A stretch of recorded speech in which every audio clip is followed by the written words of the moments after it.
반갑습니다. 저희는 한국해양수산연수원 오션폴리텍 항해 대표로 발표를 맡게 된 인재채용 팀입니다. 저희 팀 이름은 멤버 이름 한 글자씩 따서 구성하였습니다. 그럼 지금부터 해기 전승을 위한 장기 승선 방안에 대해 발표하겠습니다. 대한민국 해운산업은 수출입 물류의 99.7%를 차지하고 다양한 산업과 연계되어 있어 대한민국 경제의 대동맥이라고 해도 과언이 아닙니다. 이러한 눈부신 발전의 배경에는 과거부터 현재까지 수많은 선원의 노력이 있었기 때문에 가능했습니다. 하지만 사회가 변하면서 소득이 증가하고 삶의 질이 향상되어 사람들이 소득보다는 워라밸을 중시하는 경향이 증가하고 있습니다. 그래서 가족, 친구와 떨어져서 배에서 수개월을 보내야 하는 우리 선원의 메리트는 점점 떨어질 수밖에 없는 것입니다. 위에 표에서 보실 수 있듯이 한국 선원의 수는 점점 줄어들고 10년 이상 장기 승선하는 선원의 수도 5년 사이에 10%가량 감소한 것을 보실 수 있습니다. 이러한 결과로 해기사의 고령화와 선원 부족 문제가 심각해지고 있는 것입니다. 대한민국 해기사들이 해운산업의 중심이기 때문에 그들에게 도움이 될 만한 방안이 무엇일지 생각해 보았습니다.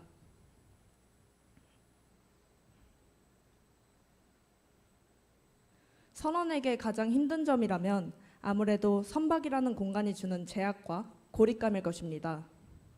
또한 너무 긴 승선 개월수, 그리고 더 이상 메리트가 되지 않는 급여. 사실 이런 것들만 해결된다면 그게 최고의 처우 개선 방안일 것입니다. 모두가 그 사실을 알고 있고 점점 4개월 승선, 2개월 휴가, 그리고 스타링크 도입 등 바뀌어가고 있는 걸로 알고 있습니다. 그래서 저희는 그 외에도 선원의 역량을 강화하고 처우를 개선하여 장기 승선을 유도하고 미디어 홍보를 통해 새로운 해기 인력을 유입시키는 선순환 구조의 방안을 마련하였습니다. 간단하게 살펴보면 우선 첫 번째로 이 러닝을 통해 선원의 역량을 강화하는 것입니다.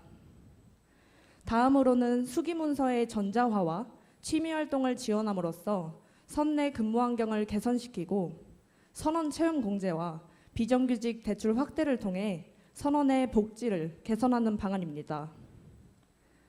마지막으로는 새로운 해기 인력의 유입과 선원의 직업적 자부심을 고취시킬 수 있는 미디어를 제작하여 홍보하는 방안입니다. 그럼 이러한 방안들을 하나하나 자세히 설명드리겠습니다. 첫 번째로 선원의 역량 강화를 위해 언제, 어디서나 누구든 해기 전문 지식을 습득할 수 있는 이러닝 교육 체제를 구축하는 것입니다. 누구에게나 첫 직장에서의 업무에 대한 미숙함은 있을 수밖에 없습니다.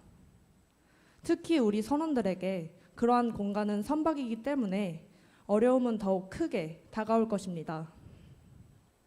또한 현재 해기 전승은 도제식으로 어떠한 체계적인 교육 방식이 있는 게 아니라 인적 교육 체계입니다. 이러한 방식의 문제점은 스승이 누구냐에 따라서 교육 방식이나 내용이 달라질 수 있다는 것입니다. 그래서 이러한 점을 보완하고자 표준화된 해기 지식을 구축하고 이를 바탕으로 영상과 자료를 제작하여 플랫폼을 만드는 것입니다. 예시 이미지를 보시면 이 러닝 플랫폼에서 선원이 얻고자 하는 지식과 관련된 영상을 시청하고 개인 프로필을 작성하거나 커뮤니티를 활용하여 다양한 해기 전문가들과 소통할 수 있습니다. 그리고 커뮤니티에서 멘티 멘토 활동으로 활용할 수도 있습니다. 이러한 이 러닝 플랫폼을 통해서 실습생 또는 주니어 사관이 보다 편리하고 정확하게 해기 전문 지식을 습득할 수 있을 것입니다. 또한 더 나아가서 지식 습득에 어려움을 느껴 재승선을 망설이는 경력 단절 선원들도 도움을 받아 상급 해기 인력의 유입도 증가할 것입니다. 다음으로는 선원 처우 개선 방안으로 선내 근무 환경 개선과 복지 방안 두 가지로 나누었습니다. 현재 4차 산업혁명 시대임에도 불구하고 선박에서는 아직도 수기로 문서를 작성하는 등 구식 작업 방식을 고수하고 있습니다. 이러한 작업 방식으로 인해서 디지털에 더욱 익숙한 청년 선원들이 어려움을 겪고 있습니다. 종이애도에서 전자애도인 엑디스로 바뀐 것처럼 수기문서 또한 디지털화하여 선원의 업무 부하를 줄여주고 선내 근무 환경을 개선할 수 있는 방안입니다.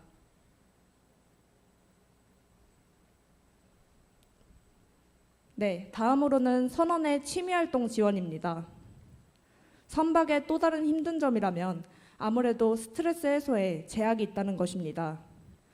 육상과 비교하여 육상에서는 가족, 친구와 만나서 스트레스를 해소하거나 본인의 취미활동을 하는데 제약이 없습니다.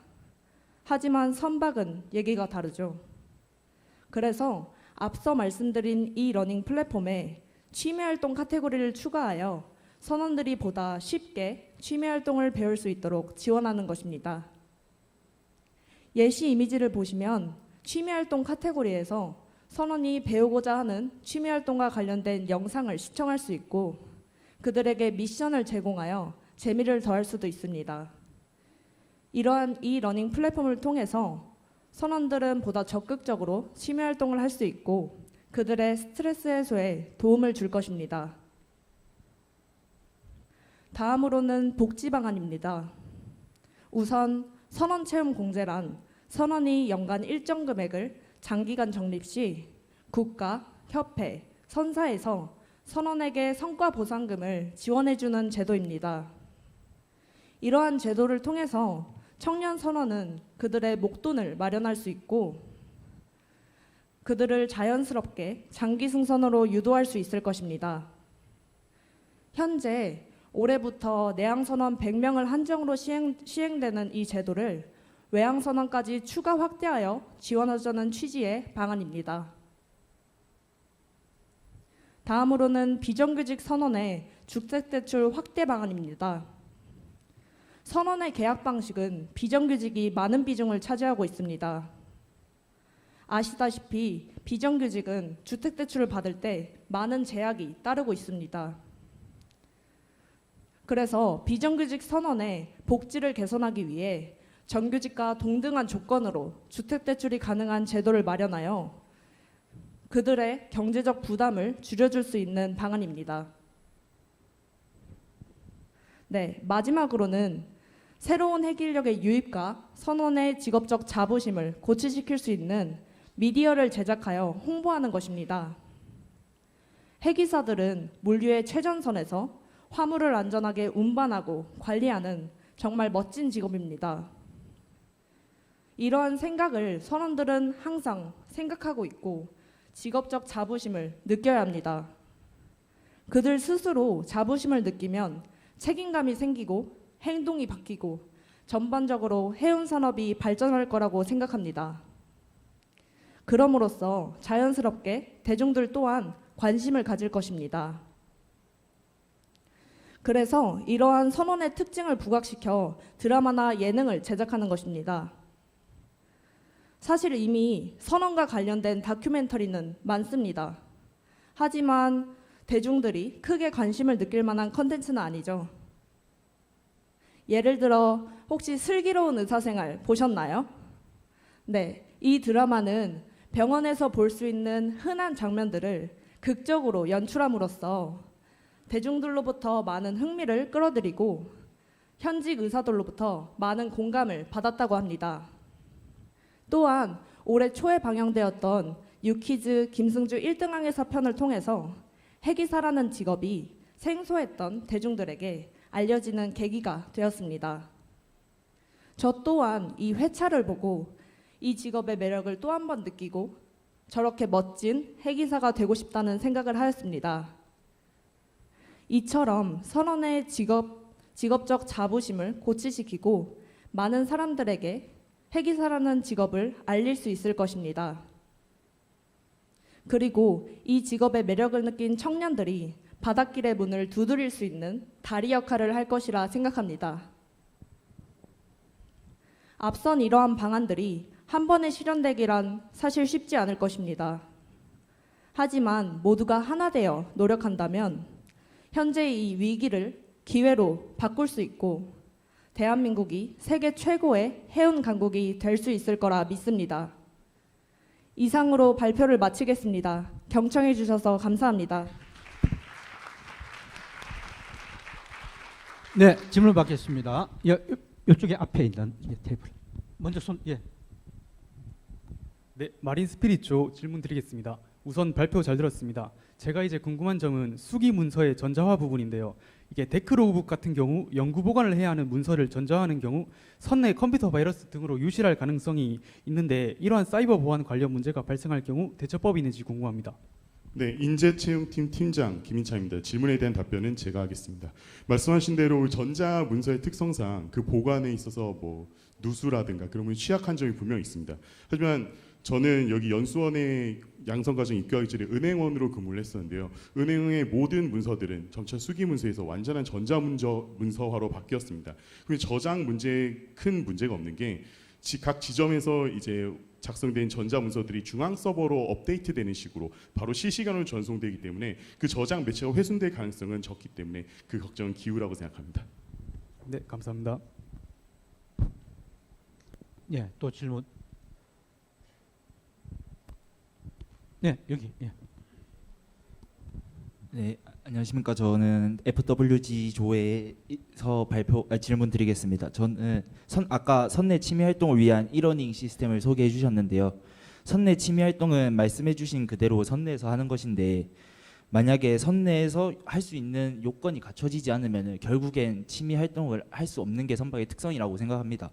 혹시 이에 대해서는 어떻게 생각하시는지가 궁금합니다. 말씀하신 대로 여건을 갖춰주는 그런 대책은 아닙니다. 하지만 여건이 갖춰져 있는 곳에서는 그 여건이 보다 더 활발하게 응용될 수 있게 도와주는 측면이라고 이해해 주시면 되겠습니다. 네, 감사합니다.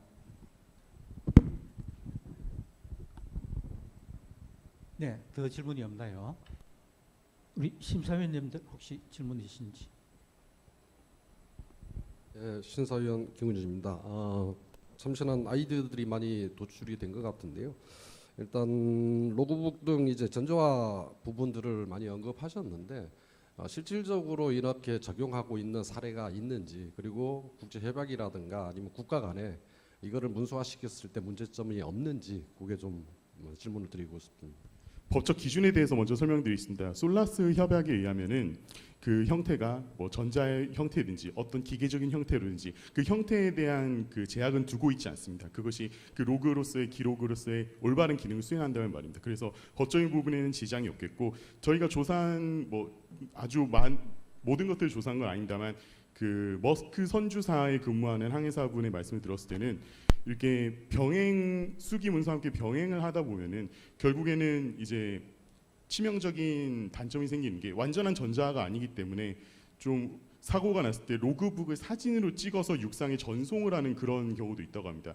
그럴 바에는 저희 생각에는 완전한 전자화를 통해서 그 기록을 육상과 해상에서 공이 확실하게 확인할 수 있고 혹시 사고가 있으면 그에 대해서 책임 소재도 분명히 할 수 있는 그런 명확한 장점이 있다고 생각했기 때문에 완전한 전자 문서화를 저희가 한번 주장해 봤습니다.